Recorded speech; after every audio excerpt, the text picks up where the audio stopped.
Welcome back to Dice to Pixels. We're here with episode 51. We are down a Chad, but Sarah and I are going to talk about a bunch of stuff. You've got a skateboard. Yeah. Well, I don't have No, one. sorry. To talk about. Yes. So I guess the newest announcement for Starfield merch is a skateboard. That's ridiculous. Yep. Did they give any indication of why? Nothing that I've seen at all. That is such a so okay. It may be as simple as it's like a cool like retro looking sort of logo. Yeah. It's like it looks like the logo and everything. Like it's not terrible. Well, and like the striping is very retro. It's like 70s era, maybe not 70s era, but like old school. It looks good. Yeah. But why a skateboard? And like it's literally like comes just the board, like not even the wheels or anything. So you have to get the hardware, which I guess it's not super unusual. But no, I think that's the right choice. Yeah, you can mount it on your wall at that point or something. Well, so also, I mean, I know like this much about skateboarding. Mm-hmm. But what I do know is that people really go all out with like custom trucks and bearings and wheels and everything. So if somebody actually wants it as a skateboard, they probably just want the deck. And if somebody wants it for art, they also just want the deck. Yeah. So that's probably pretty reasonable. So if you want one, it's $75 US. You know what? That's probably not too bad. If it's a decent deck, that's pretty reasonable. It's cheaper than I was expecting, to be honest. Yeah. It's so weird though. I actually did a quick look to see like, oh, is there like a skateboard or like a hoverboard in the game? And not that I can tell. That doesn't mean there isn't. Yeah. Apparently there's no fishing in the game. What? A game without fishing? How can it even call itself a video game at this point? So Gamer Rant had an article that was, the headline was something like Starfield will lack one feature that's become ubiquitous in open world games. And I'm like, thinking it might be like talents or something like that. Mm-hmm. I'm like, oh cool. And it's like fishing. It's like, well, I didn't expect it to have fishing, if we're honest. Why the fuck would it? But then I was like, oh yeah, you know what? Like every open world game in the last decade has had fishing, pretty much. Most of them, yeah. Yeah. Yep. Almost all. So I mean, fair enough, it doesn't have fishing, but who cares? At some point they're gonna add it in now just out of spite. And it's gonna be like in a toxic waste dump or something. What they should do is they should have like planet scale fishing where you use your spaceship as the fishing rod in the ocean sort of thing. That would actually be I would support that heavily. It would actually be fun. Yes. Yeah, so skateboard. That one's weird. I love it. So I like weird merch to an extent. Yes. That one's a little out of left field even for my taste, but I like weird merch. What I was actually expecting them to do, and they may still, to be clear, I was expecting did you ever see I think NASA did them. There was like a touring of the solar system. They did like a whole bunch of different planet posters. It's like Europa and Mars, and they were all sort of done in like a retro-ish look. I've seen that style done with like different planets for like Star Wars type stuff. So right. I know the idea that similar you're talking idea, about. Yeah. I was expecting them to do some, because of the logo, the way that they did the logo. I was kind of expecting them to do some like game posters. Yeah. I mean, they might still. It's not like it's out yet. Yeah, no. There's like a lithograph, but that's sold out on their store page. Yeah. It'll be interesting to see if they do something with that. I feel like that would probably be something that comes out a little bit later, because you need to know the general areas before you can like, oh, I want this one. Or the ships or whatever. Yeah, I agree. I think that's probably something they'll do either when a DLC or the 1 year anniversary or that sort of thing. Yeah, I would tend to agree. Did you have any other stories you wanted to jump into? No, that was like the weirdest thing I saw today. All right. So I'm gonna start on a little bit of a little bit of a rant, just small rant. And I'm curious what surprise. Like I said, I've been trying to, build up some opinions because I really don't have very many. So, there's an article about Meta Quest. So, the Quest 2, the VR sets. So my understanding of what this is saying is that they're going to do a new release of the hardware without actually calling it a new version. Like, it's not a V3, it's like a revision, and they're going to increase the CPU and like memory or GPU on it.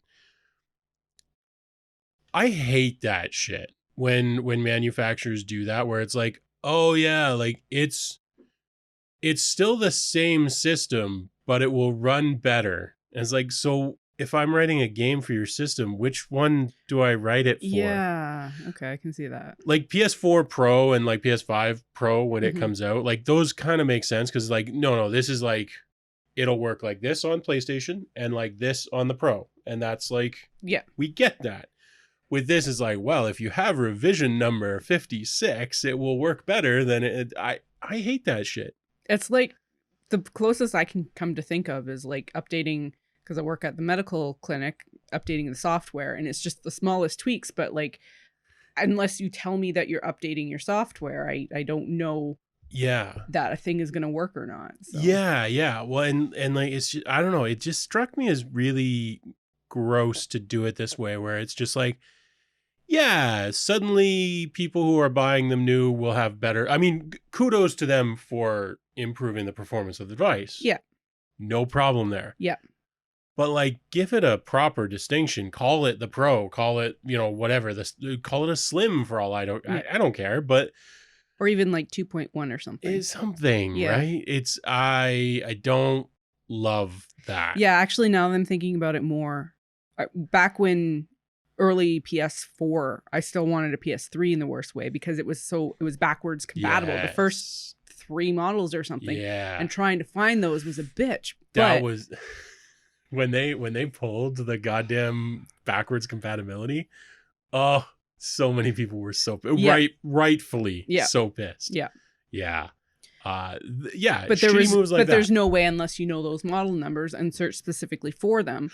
Yeah, knowing what you were getting. And like, good luck on eBay or something. Like, somebody's selling their old PS3 or something that has no idea, and they're just like, it's a PS3. It's like, what model number is it? Yes. But also, I don't want to I'm hesitant to like tip you off that this is important because I don't want you to charge me an extra $100 for it, but I need to know what model it is. But yeah, anyways, so I thought that was weird. Now, to be fair, this is just an article. It may not happen this way. They may actually have some sort of declension for it, but designation for it, sorry. But I don't know. It seems weird to me that they would just increase the power, notably increase the performance without in hardware. Like, if it's a software update that like uses hardware better, cool, everybody gets that. That's awesome. But yeah, that struck me as weird. I don't like it when companies do that. So yeah. So I've got a bunch of other things here that we can go through. Cool. So the PlayStation Q, the screen controller. About that. Yeah. There's actually a few things on this. So Microsoft has been filing new legal paperwork for the FTC, like to deal with the Blizzard Activision merger stuff. And there's actually been a couple of things coming out of that I've got queued up here. So the first one is, it looks like we have a rough pricing for the Q. Oh. So I kind of alluded to it, but it's the controller with the screen in the middle. So it's a little bit like a PSP, except it's my understanding is it's exclusively for wireless, like streaming of games. So they're saying less than $300 US. Wow. Which that's in the right neighborhood for me. Yeah. But then keep like, oh my God, that's like, it could be a Steam fighter. But then it's like, oh no, it's cloud streaming. You probably have to stay close to your PlayStation. Well, so Yes, no, maybe. Well, here's the thing. So I have attempted many times to play PlayStation streamed games. In theory, you can actually set up your PlayStation so that you can stream it from anywhere in the world. You can stream it over the internet from your home system. Yep. So in theory, you could stream it anywhere on your network and also anywhere in the world. In theory. Yes. In practice, I have never had it work very well. Honestly, in the house or outside. Yeah. The only time I've had it work, as with any gaming, really is hardwired. Yeah. Yeah. Which this obviously can't do. No. So, but $300, I mean, that's in the right neighborhood. Yeah. So, yeah, I mean, we'll see. It's legal paperwork. It's hard to say. There's there's no more detail than that, but it does say under $300. And, yeah, I'm curious. I assumed it was going to be, that is 300 US. So we're talking 400 and some, like probably 400 Canadian.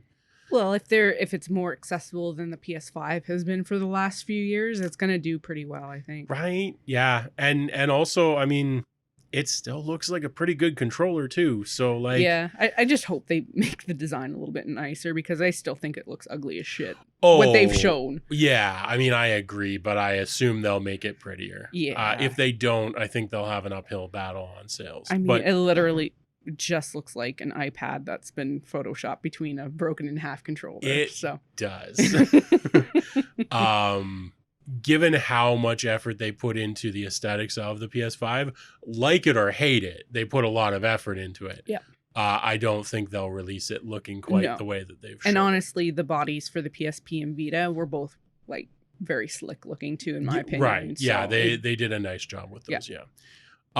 So sticking to that, in the FTC paperwork, Microsoft also, people are saying this different ways, but Microsoft has like admitted defeat in the console wars, according to sort of headlines.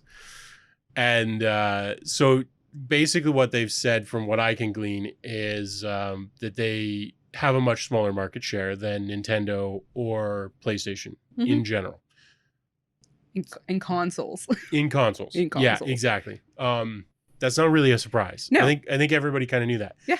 However, the market share that I was seeing was 18%, which isn't bad. No, that's still a really good chunk. That's a good chunk, like especially if that's console sales. Yeah. Not like, I couldn't figure this out. I went looking and I couldn't figure it out. My question is like, my house, I have a Switch and an Xbox. I would have a PS5 if they had ever sent me one. So like there's lots of people who have multiple consoles. Yeah.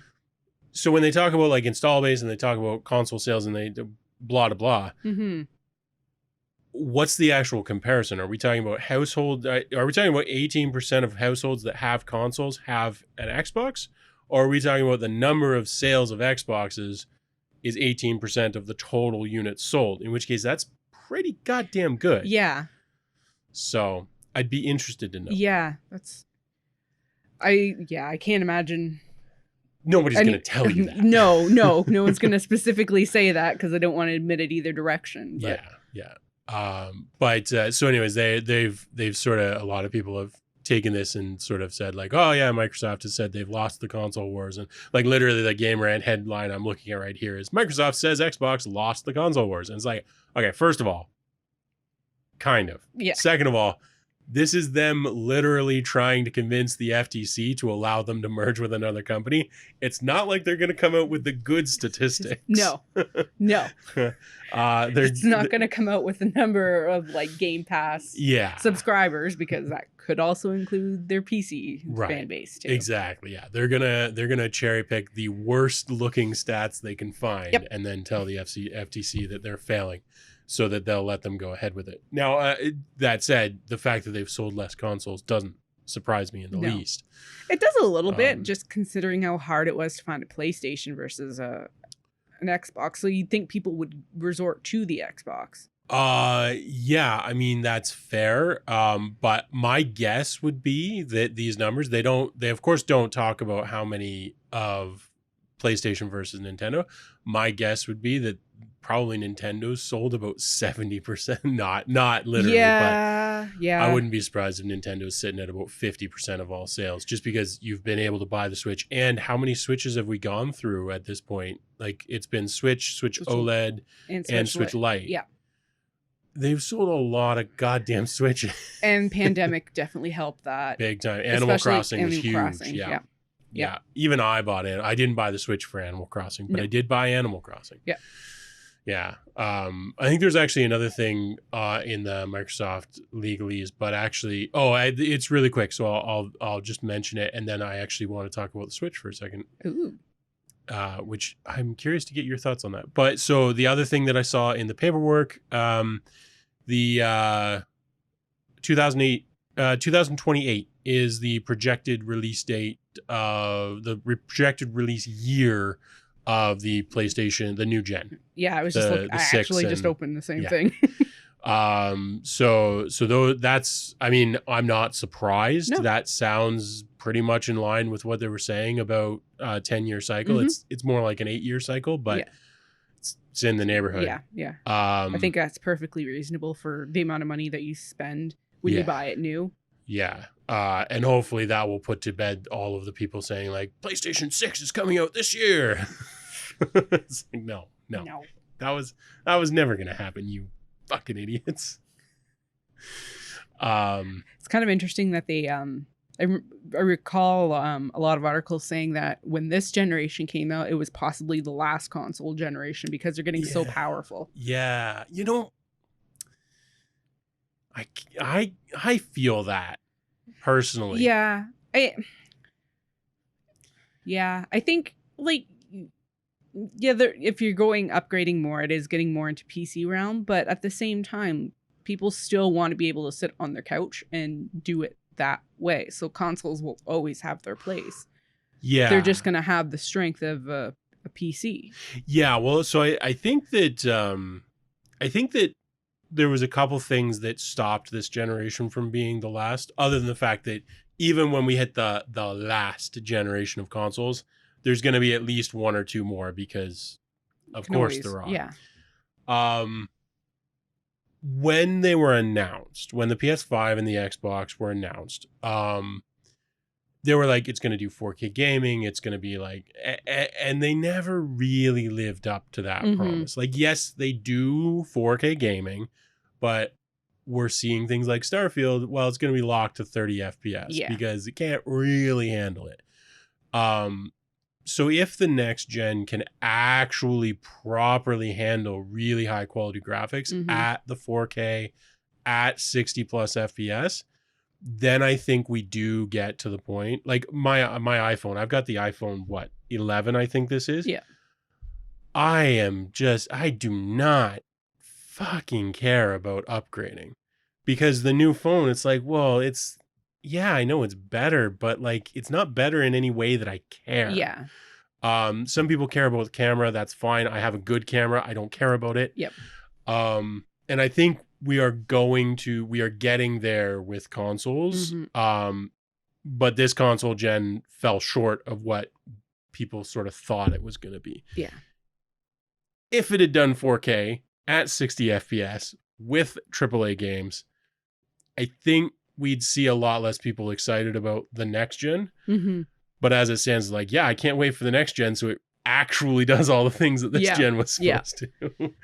And then I think we will kind of see, like, because how much do you really care once it's that good? Like even the PC stuff, like I got the 4070 in this machine and it's awesome. But like if you told me tomorrow that I could get a 5070 for a couple $100, I'd probably say like, no, I'm good. Yeah. Even if it was super cheap, I'd be like, what am I going to run on it?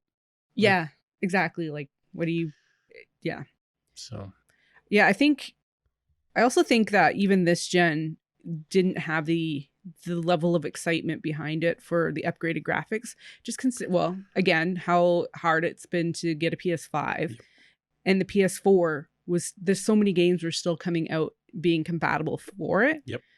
And like with the PS4 Pro, that's still a pretty decent machine considering what it is. And we've seen repeatedly from studies that the average age of gamers tends to be higher, like us, like 35 to 45 area.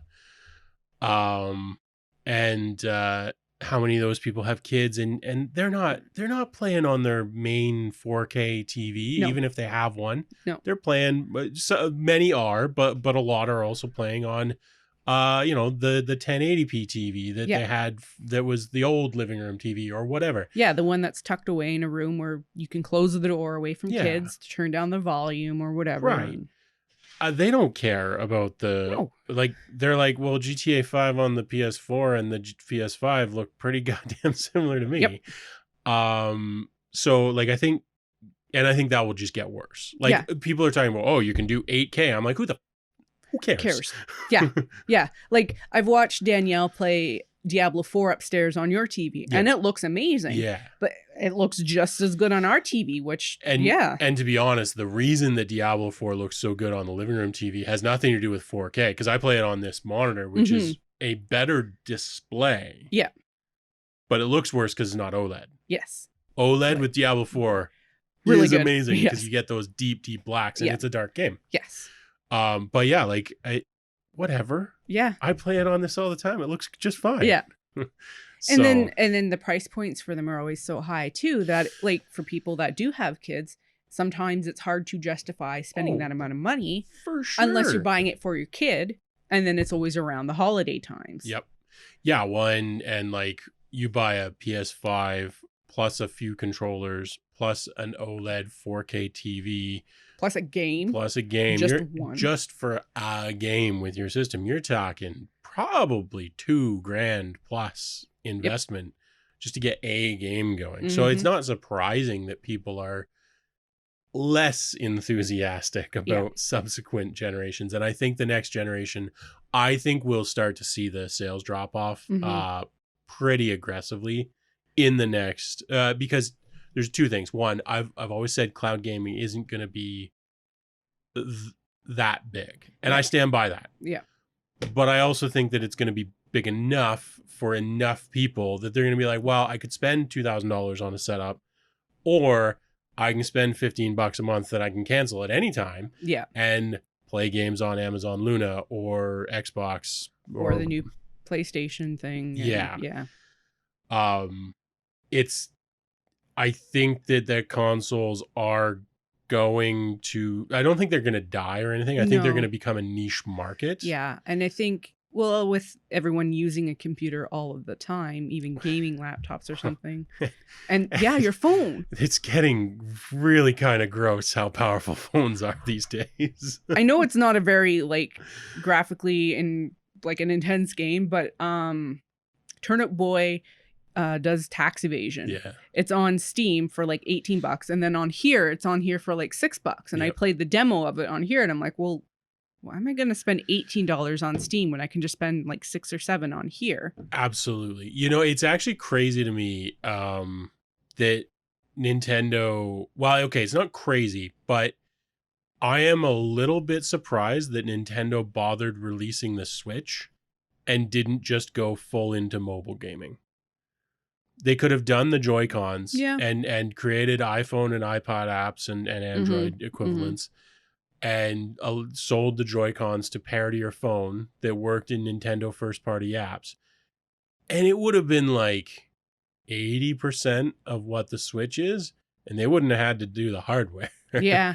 Now, with that said, the screen is probably the least interesting part to develop. It's probably the Joy-Cons that were the development. So that's probably part of it. But like I look at my Switch and my iPhone and even the older iPhone, I'm like, I don't think the Switch is more powerful than that iPhone.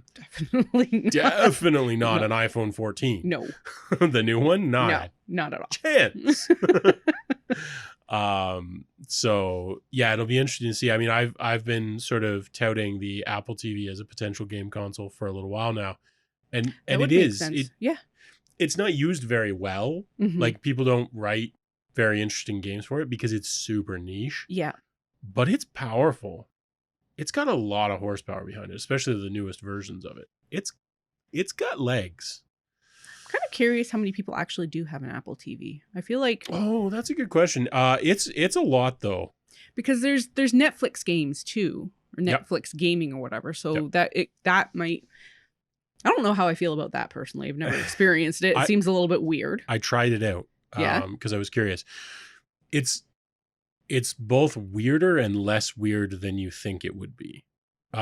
So what it is, like, so what was the game that I downloaded? It was that reverse city building where you're like rewilding an area. Oh yeah. I forget what the name of it is. I don't know, but it's on my wish list for Steam too. Yeah, so Yeah. so it's available as a Netflix game. Nice. So the way that it works is you download the Netflix version of that game from the App Store, and then you just have to sign into your Netflix account and you can play the game. And it's just a mobile game on your phone. That's not bad. It's not. But also, it's fucking weird that there's like a Netflix specific version. Yeah. Of it. Yeah. So yeah, very strange, but at the same time, like they kind of did it right where it's like, yeah, it's the game. Yeah. It's not like a weird streamed version of it or anything. Mm-hmm. It's just the game, and you sign in with your Netflix account to play it. So can you like play it on the TV and use your phone as a controller at all, or? You could definitely like AirPlay your screen to the TV. Okay. I don't know if it's available for Apple TV or not. If it is, then presumably yes, you could.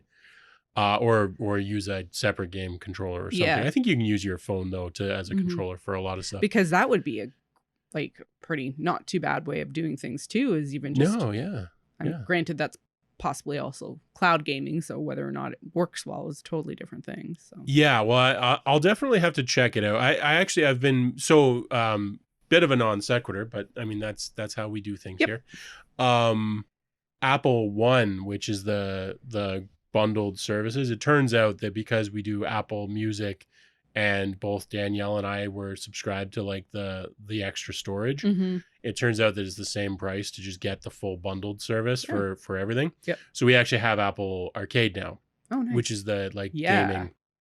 So I've been meaning to, and I will either for next week or the week after, I will definitely spend some time trying out some of the Apple TV games. Because the thing that I've mentioned before is like the Apple TV is just an iPhone. Like the hardware, at least in certain generations of it, literally the same hardware minus the screen and the battery. Yeah. So, you know, they've got legs. They can play games. So I'm just trying to figure out the actual sales of the Apple TV. Weirdly, I'm not really seeing. I'm sure it's out there, and I'm just not able to search it super easily while talking. Yeah. But I'm not seeing obvious numbers. I do know that it started out when it was early days with the Apple TV, before when it was basically a Mac Mini. Yeah. They didn't sell barely at all. But then when they had the brainwave to switch it over to being an iPhone, because iPhones are cheap to make without the screen and the battery and the camera. You take out the screen, battery, and camera from a smartphone, and they're real fucking cheap. So nowadays they can crank them out and sell them cheap. And as far as I know, sales have gone through the roof. Interesting. But I'm having trouble finding actual numbers. Yeah. So the first, apparently there was a Macintosh TV back in '93. Oh my God. It was like a TV that had it was a CRT TV with a built-in TV tuner. And apparently only 10,000 of them were ever sold. That's just amazing. At cut rate prices for all the Apple employees at the time. Right. Oh, for sure. Yeah, for sure. But yeah, so my understanding is that they're selling quite well, and they have a pretty good install base now. I'm sure you could somewhere find the number of people who have subscribed to like the Apple Arcade stuff. Yeah. And that'd pretty much tell you the console value of the. And honestly, I think that's like we don't have it right now. Kind of want to get it back though. as we did the free month or something with Apple Arcade, and there's some decent games in there. There are. Yeah. I mean, honestly, there's a lot more than people think there are. Yeah. And there's some legitimately good stuff. Like I was kind of excited about getting it. Mm-hmm. I wasn't willing to pay for it as a separate service, but getting it for free, essentially, because we're paying for the other stuff, I'm like, why not? Fuck yeah. Yeah. Let's do it. Yeah. And yeah, you even like cross save between iPhone and Apple TV is a thing in a lot of games. And I think Nintendo, instead of doing Nintendo Switch 2, I think they should just lean into mobile games. Yeah. Yeah. And not just like the weird Mario Kart Go or whatever it is on here, but like lean into it. Build controllers specific. Build the next version of the Joy-Con by all means. Yeah, but make it for compatible with phones. Yeah.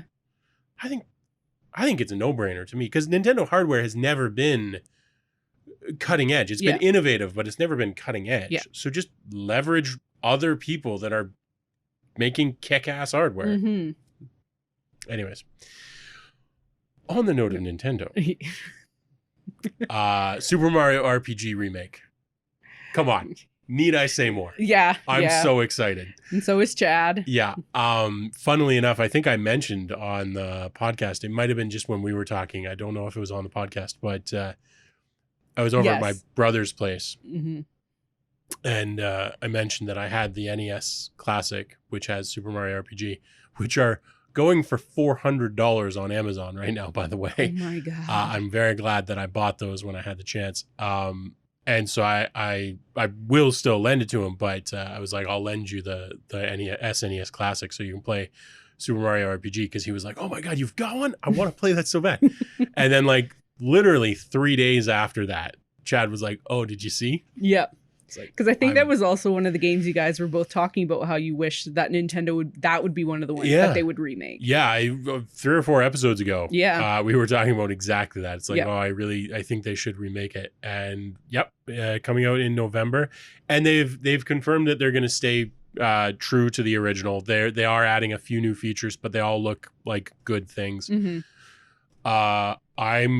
I'm really looking forward to that. It will make me break the Switch back out. The Switch has been collecting dust in a big way. Well, actually, it's the case that it's in is, but anyways, I will be busting it back out and I will buy this. Even at the Nintendo inflated price that they want for it, I will be buying it. Yeah. The nostalgia 100%. Factor and whatnot would be worth it. For sure. Yeah. Absolutely. I mean, it also looks so cute in the updated graphics too. Well, I was gonna ask. I think I already know this because I think you told us no when we were talking earlier. But you haven't played this before. I've never played it before. You're in for a because treat. it was only on Game Boy, right? Was it not? This was only on. I think this was only ever on SNES. Yeah, and we never had which one of those. Also you didn't have.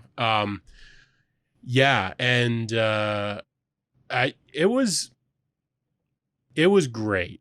It was one of those games that just it struck the right balance between, good progression and, you can get ahead in power and you can level up and you can do all things, but it still had like a bunch of different weapons that you could equip and, different like superpowers and everything else.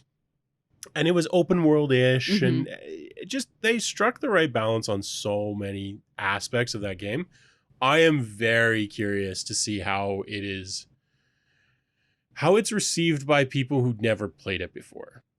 So in terms of like the RPG style of it, just looking at the screen captures that they have here, is it kind of like what I would kind of expect in seeing like Final Fantasy type games? Yeah, it's very similar in like it's a turn-based combat. Yeah. Very similar to early Final Fantasy games, but with a couple of unique twists in that I don't think Final Fantasy did this in any of the games that I've played, where like if you tap buttons at the right time, you can either block or like power up your attacks and stuff. Oh. So the combat's a little bit more interactive than it would otherwise be. Because man, like Final Fantasy combats, the early Final Fantasies, those combats would drag. Yes. Wonderful games, but they would drag. So like, but overall, yeah, very, very similar. The monsters appear on the overworld. It's Mhm. it's not like you're just wandering along and you get into encounters, at least not so far as I remember. But there are creatures that are wandering about that you can get into fights with as you will. And it was a good Mario story. You're rescuing you actually team up with Bowser and go and fight the real baddies of the world, and just really, really, That's really cool. solid. As I recall, um, geez, I hope I'm not completely butchering this, but as I recall, the baddies were essentially trying to collect all of the characters in the world as like plaything, like as like so that they could play dolls with them, sort of thing. As collective. Yeah, The as baddies are collectibles. Yeah, us. exactly. There was an undercurrent. I'm like 99% sure that that's what it was. Because I remember the whole thing with like you could play with like collectible dolls of the characters, and so like there was Yeah. like this whole meta story about the story, and but yeah, they were basically trying to like capture everybody in order to like collect them. Yeah. Essentially, Yeah. I'm pretty sure that's what it was all about. They were of course going to destroy the world in the process, Yes, but of course. um As one does. yeah, so that was a super fun game. Mhm. I'm really looking forward to it. I will buy it. This is the sort of game that I will buy even if I believe by the time it's going to come out that it's going to be like mediocre. Mhm. I will still buy it just to like reinforce to Nintendo. It's like, yeah, do more of this. Yeah. Also give me a remake of Mario Golf, although you kind of already did that, so that's fine. Yeah. Give me a remake of the goddamn Game Boy. I still want that so bad. Just like a new Game Boy. Yeah. But like an actual Game Boy. Re-release the Game Boy Color. You could just buy one and make it yourself. They need to re-release it so that it's downloading like emulator files, like downloading games from the store, from an online store. Because getting Game Boy games is a nightmare. True. Now I think I am going to make like a Game Boy that's, because you can do like the Raspberry Game Boy that has all the emulator, which is fine. But I'm like, no, Nintendo, like sell it to me and I'll give you money to buy the games legally. But you have to make it first. And then also like do like Game Boy Color in the 90s where you have the see-through plastic. Yeah. So I can see all the guts inside. 100%. Speaking of that, did you know that there is a back cover for the Steam Deck that is like that? Ooh. And it comes in purple too. I did. Oh no, I think I did see the purple one. Yeah. And they're not, it's like $25 or something like that. I think I might be wrong, but yeah, it's not super pricey. Oh, that's interesting. I might have to. I kind of love the trend of see-through plastic with electronics coming back again. I was sad when it stopped. So there's I don't think that this would be financially viable, so I don't think it's realistically something that they'll ever do. They being just any manufacturer, but in playing cards, you can buy decks of cards, you can buy blocks of cards, but you can also buy the uncut sheets of cards. Ooh. So it's just the full print, and it's uncut. And people buy them and like frame them. Yeah, that'd be cool. I want a Steam Deck or something like it that is the same. It's like a breakout of it that I can like mount as a console. Steam Deck's probably a bad example because it's like it's meant to be handheld. But like give me a I don't know, like Switch wouldn't be the worst idea. It'd just only be useful in console mode. But give me something like that where I can like frame the broken out console, but it still works. But still like an HDMI port and a power port on the frame. Oh my god! Like I want this. And in reality, at some point, I will probably just take like I don't know if I'll do it to the Xbox S or something, but like if we have when we have a studio. When we get to 1 million subscribers, tell 700,000 friends. I would love to like take an Xbox S or something and just do that. Would be cool. I think that would be just so awesome. Throw in a little bit of RGB for kicks and But okay, maybe I'll have to pimp my my Steam Deck a little bit. Yeah, that'd be fun. I'm just looking at our time where I think that's vastly overestimated, but I think we're probably at about 35 minutes or so. Oh. So, Oh. which is fine. I've got a couple other things I want to talk about, but Mhm. I think we should take a break to talk about the elephant under the water. Oh. So I suspect everybody. Go You ahead. do know at this point that they have found wreckage. They have found Okay. wreckage. Yes. Yes. Yeah. Just So we are aware that at this point, yeah. as of Thursday evening, they have concluded that the Titan has probably imploded. Yeah, all 5 people on board are dead, and that's a shame. You know, as much as some people are like, good riddance and everything else, I'm like, that's a crappy attitude. Yeah, Like, they have people that cared about them. and yes, they were dumb to get on that thing and Yes, everything else, but at the yes. same time, you know, whatever. Yeah. People do dumb shit all the time in the Yeah. name of exploration. In this case, I think exploration deserves quotes, but Yes. so anyways, what we want to talk about is not the actual like submersible. I would love to sit here and talk about the submersible. I have hundreds of thoughts about it, but what we want to talk about is the game controller, because it has gotten so much publicity, this fucking game controller. And why don't you give us your take on it first, Sarah? So my coworkers that have been following a lot more closely than I have, but they also know that I'm a gamer, and so they were like, "Did you see what the controller is?" And I'm like, "No, what is it?" It's a Logitech, and I'm like, "Oh, that's all right." Yeah, that's and fine. then I was like, "Let's see which one it is," and they pulled it up, and I'm like, "Oh no!" yeah, it's So look, so first of all, like when people started saying, "Oh, well, it's controlled by a game controller," right off the top, I'll say this: if you're gonna give me the choice for piloting something like a submarine between some buttons and levers that some person has like whipped together out of spare parts that they found on Amazon or otherwise, versus a gamepad that has had millions of users hours logged on it and was designed to be like survive kids throwing it across the room in a rage, guess which one I'm gonna pick. Yeah. But at the same time, they picked the most like pathetic looking gamepad that exists in the world to do this on. Like the thing is, so I guess it's the F710 is the model that they were using. There's a what is it? The F310, which I believe is also wireless, but it's blue. Same controller, but it's blue. Yeah. They could have at least gone with that one. It looks so much better.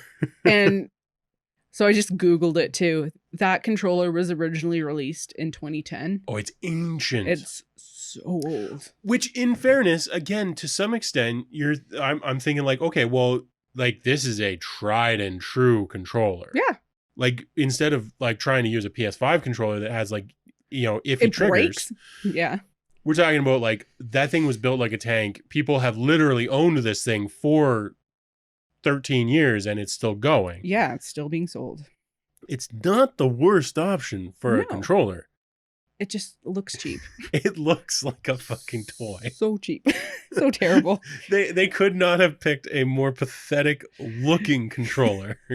So of course images come out of this and everybody's like, oh, this is the dumbest thing ever. And like I've talked to a handful of people and I'm like, listen, it's actually not stupid at all. They were actually incredibly intelligent to use a device that was designed to last and to, you know, take abuse and everything else.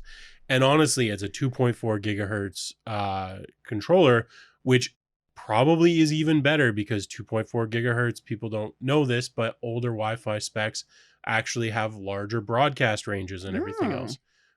They don't penetrate, they don't necessarily penetrate certain things nearly as well, but they will penetrate metal much better, because the wavelengths are longer, so they get less disturbed by like one of the things that we see. I know a little bit about this. I've worked on Wi-Fi routers. Going through HVAC vents with Wi-Fi 5, it's worse than Wi-Fi 2.4 gigahertz. Interesting. And Wi-Fi 6 is actually even worse again. So going old school is actually potentially beneficial when you're in a metal tube. Yeah. So anyways, like I wanted to bring that up partly because like I've heard a lot of people talking just absolute garbage about this. But also, I mean, they could have picked one that looked less like Fisher-Price toys. Right. Apparently, it's not uncommon to use controllers with submersibles and submarines. Not at all. In fact, the Navy uses them all the damn time. Yeah. I mean, drones are piloted by controllers. Like, apparently the periscopes on naval submarines are controlled with control. Because why not? Yeah. It's already made. I can buy that for $40 and it's built like a freaking brick, or I can custom build something that like there's no reason to do that. There's for sensitive applications where you're worried about like interception, then you get into like more nuanced stuff. But like I'd use a controller if I was building something like that. Yeah. And then like if it breaks, it's easy enough to have an extra one packed away someplace. Yeah. But it does install poor confidence when it does look like it is a toy. No, yeah. Well, like I said, they picked the worst looking one that they could have possibly picked. But yeah, so anyways, nobody involved in this is watching this podcast, but condolences where due, and it is a shame. I do think it's a shame. As much as I think they were all idiots for getting on board, it is a shame when people are willing to spend money and everything else on doing something that pushes the boundaries. Yes. Like as much as people have been to the Titanic and everything else, this was a badly constructed, but it was an experimental submersible. The idea was to build this and figure out how to make it better over time. And I think that's good. I think people should do these things. Yep. I think in this case, they should have done it unmanned, but I support people who are pushing the edges of what we can do. And it sucks that they, 5 people died as a result. But I think it's important to look at things for what they are. And like, yes, it was a game controller, but that doesn't mean it was dumb. That was actually probably one of the best built pieces on that entire sub, which isn't a good thing. No, but it is probably true. So anyways, that's a good little break from the other stuff. But on the note of controllers though, to switch bases, Prime Day deals are coming up. Oh, yes. I was going to ask about this, too. And Luna controllers in the US are apparently on pre-sale. So they are early Prime Day deals, and you can get apparently up to 43% off on Luna game controllers, which we have not talked about Amazon Luna at all, I don't think, on the podcast. I didn't even... I've probably seen this and just assumed it was a Switch Pro controller. Yeah, so what this is it's basically Stadia. So this is Amazon's version of Stadia. It's their cloud gaming system. And I have not tried it yet, although I will try it because it is now in Canada. So up until March, it was not available in Canada. It released last year, March, in the US. And then now it is available in Canada and a few other places. And my understanding from it is that by being a Prime subscriber, you also get access to some free games on the system, including Arkham Knight, which I have not played, and Chad keeps telling me how good it is. So I think I am going to try out that on Luna and see how it is. But I suspect it'll be like all other cloud gaming. It'll work just fine if I'm hardwired, and it will be complete garbage if I'm not. So I think that's a safe bet. It does look like a sweet controller, though. Yeah, it looks like the it really does look like the Switch Pro controller. Very much so. Yeah. But and honestly, I love the little purple accents. I think those are awesome. Yes. It's like the white Stadia controller with the orange accents. Yeah. So I'm going to probably buy one, partly because the Stadia controller, as much as the Stadia controller is awesome, it doesn't work in like Diablo 4 and stuff. Like there's a bunch, and it doesn't work in Xbox Live very well. There's some like extra software that you can install to make it work. But I'm like, if I have to install like 4 different things to get my controller to work, I'm not interested. I have an Xbox controller. I'll just use it. Yeah. But I think I'm going to, especially if it goes on sale for basically half off, I'm going to pick one of these up. Yeah, I just pulled it up. Oh, wait, this is .com. I was going to say. .com, they're already on sale. .ca, I didn't see them on sale yet, but the actual Prime Day deals haven't started yet. They're July 11, 12, I think. So I'm sure it will be on sale in Canada. It's just not yet. Yeah. So. Good deal at $40 US. That's not too bad. Down from Yeah. That's the thing. Like if I can pick one up for like 50 Canadian sort of thing, like that's a good price for a controller. I'll give it a whirl for that. So, yeah. And then, so the other thing that I wanted to talk about, I wanted to get your thoughts because I think we've got probably a good 10 minutes or so left that we can. Middara. We alluded to it. Yes. But we haven't really talked about it yet. Yeah. Am I correct in saying that that was the first time you've played a game of that style? sort? Yeah, 100. Well, unless you want to count the Wonder Book, which is a little, it's RPG light. It's a very light version, but it is in the same world. Introducing that style. So aside from the fact that we got like 80% of the rules wrong and it took us way too long to go through, what did you think? It was fucking complex as hell. Yeah. Are you looking forward to? I am though. Yeah. I'm looking forward to see where it goes with it and playing it correctly. Yeah. We gotta. Well, it's actually fine because we were probably gonna redo the first one to film it at some point, anyways. So we're gonna redo the first encounter, and I'm looking forward to doing it and not spending 2 hours looking at rules. God, it was brutal. It was a slog, but I thought it was super cool. I was very interested. Yeah. Well, having to restart it even during that too. We're like, we have 3 stamina each. We can do an attack with 2 stamina and a move, or we can move twice and wait. And no, you can move and you can attack unless you have extra stamina. Yeah, well, and what was the first thing that we screwed up? It was the line of sight on the totems. Yeah. Because we got to a point and we used the little revealer to look at the text. We're only talking about the first adventure, so we're not really spoiling anything here, but it basically, the wording of it was like you're getting ambushed by things, and just as you sort of peer around the corner, it's like we're nowhere near the corner. I think we fucked up. I've already pushed the boulder out of the way. Yeah. So we had to restart. Yeah. But what did you like? What were your thoughts about sort of the action mechanics compared to something like D&D? What are your... I think in some ways it's a little bit similar to D&D in terms of action movement, bonus action, all of that stuff. Yeah.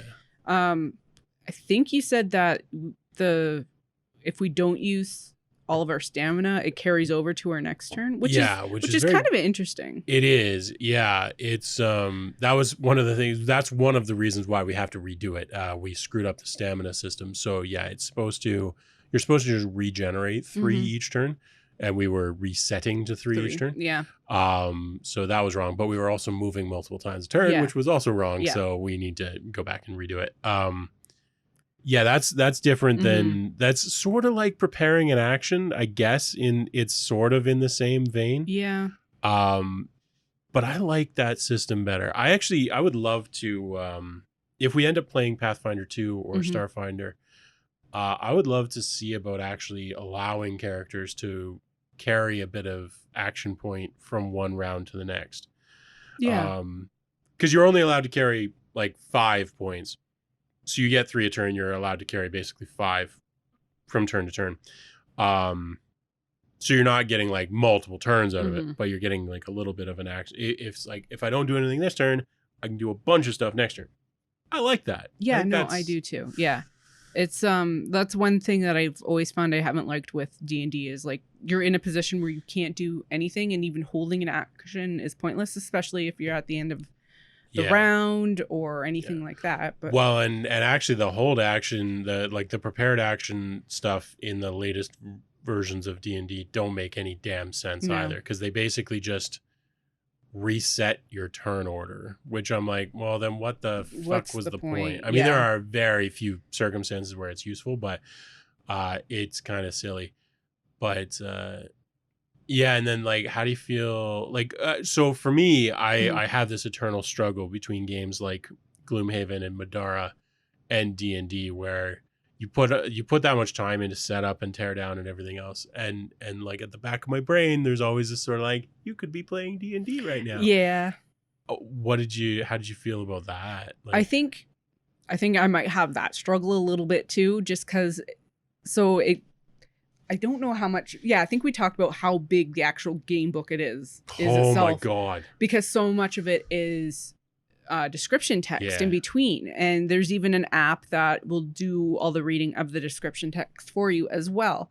So it feels a little bit railroady that way. Yeah. Like, so I'm playing like the big beefy tank guy, and I'm like, well, I see this guy, I have like an idea in my head, but then he is being portrayed in a different way. So it's just, it's interesting that you mentioned that. Yeah. Like, it kind of steals your agency. it does. That's the one thing I've really found.